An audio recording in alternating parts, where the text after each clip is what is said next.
Devil review. No spy thrill, only దేశభక్తి feel. ఈ ఏడాది చివరి వారంలో ఆఖరి చిత్రంగా వచ్చిన movie devil, the British secret agent. ఈ చిత్రంలో నందమూరి కళ్యాణ్ రామ్ వంటి మాస్ హీరో తొలిసారి స్పై ఏజెంట్ గా నటించటం, వరుస విజయాలతో దూసుకుపోతున్న సంయుక్త మీనన్ ఈ చిత్రంలో హీరోయిన్ గా చేయటం, అలాగే ఈ చిత్రం యొక్క ప్రచార చిత్రాలు ఆసక్తికరంగా ఉండడంతో డెవిల్ మూవీపై ప్రేక్షకులకు అంచనాలేర్పడ్డాయి. మరి ఆ అంచనాలను ఈ డెవిల్ అందుకుందా? ప్రేక్షకుడు ఎక్స్పెక్ట్ చేసిన స్పై థ్రిల్ ఈ చిత్రంలో ఉందా? ఇలాంటి విషయాలు తెలియాలంటే మా ఈ రివ్యూ వీడియో ఎండ్ వరకు చూసేయండి. ముందుగా ఈ సినిమా కథ విషయానికి వస్తే 1940s లో జరిగిన కల్పిత కథ ఇది. స్వాతంత్ర సమరయోధుడు సుభాష్ చంద్రబోస్ ను పట్టుకునేందుకు అప్పటి బ్రిటిష్ ప్రభుత్వం ప్రయత్నాలు చేస్తూ ఉంటుంది. అదే సమయంలో డెవిల్ అనగా hero Kalyan Ram secret agent గా బ్రిటిష్ ప్రభుత్వంలో పనిచేస్తూ ఉంటాడు. అయితే రసపురంలో ఓ జమీందారు ఇంట్లో జరిగిన హత్య కేసును సాల్వ్ చేయడానికి బ్రిటిష్ ప్రభుత్వం డెవిల్ ను అక్కడికి పంపిస్తుంది. అలా హత్య కేసు ఛేదిస్తున్న డెవిల్ కు సుభాష్ చంద్రబోస్ నేతృత్వంలో పనిచేస్తున్న INA ఇండియన్ నేషనల్ ఆర్మీ ఏజెంట్లను గుర్తిస్తాడు. దాంతోపాటు సుభాష్ చంద్రబోస్ కి కుడి భుజంలా నిత్యం బోస్ కి టచ్ లో ఉంటున్న త్రివర్ణ అనే మరో ఏజెంట్ ని కూడా పసిగడతాడు. అయితే సుభాష్ చంద్రబోస్ కి ఈ త్రివర్ణ మరియు ఇండియన్ నేషనల్ ఆర్మీ ఏజెంట్లు కోడ్ రూపంలో ఉన్న ఓ మెసేజ్ ను చేరవేసేందుకు ప్రయత్నిస్తుంటారు. ఆ మెసేజ్ కి జమీందారి ఇంట్లో జరిగిన హత్యకు మధ్య ఉన్న సంబంధం ఏంటి? ఎన్నో చిక్కుముడులు ఉన్న ఈ కేసును డెవిల్ సాల్వ్ చేయగలిగాడా? ఇంతకీ ఆ త్రివర్ణ ఎవరు? నైషద అనగా హీరోయిన్ సంయుక్త మీనన్ మరియు మణిమేకల అనగా సెకండ్ హీరోయిన్ మాలవికా నాయర్. వీళ్ళిద్దరికీ మరియు త్రివర్ణకి మధ్య ఉన్న సంబంధం ఏంటి? ఆఖరికి బ్రిటిష్ ప్రభుత్వం సుభాష్ చంద్రబోస్ ను పట్టుకుంటుందా? ఇలాంటి విషయాలు తెలియాలంటే మీరు ఈ మూవీ థియేటర్లో చూడాల్సిందే.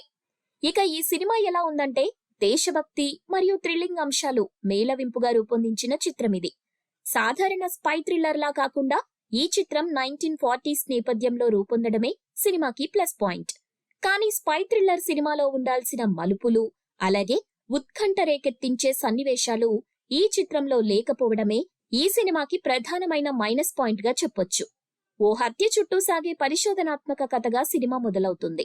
అప్పటిదాకా పోలీసులు ప్రాథమికంగా ఆ కేసును ఓ కోణంలో పరిశోధించగా హీరో రంగంలోకి దిగి ఆ కేసును మరో కోణంలో ఛేదించే ప్రయత్నం చేస్తుంటాడు. ఇక మధ్యలో హీరో లవ్ ట్రాక్, పాటలు వస్తూ సగటు థ్రిల్లర్ సినిమా లాగానే ఇంటర్వెల్ బ్లాక్ వరకు చేరిపోతుంది. సరిగ్గా ఇంటర్వెల్ కి ముందు హీరో బ్రిటిష్ సైన్యాన్ని ఎదిరించడంతో తరువాత ఏం జరుగుతుందని ప్రేక్షకుడికి ఆసక్తి రేగుతుంది.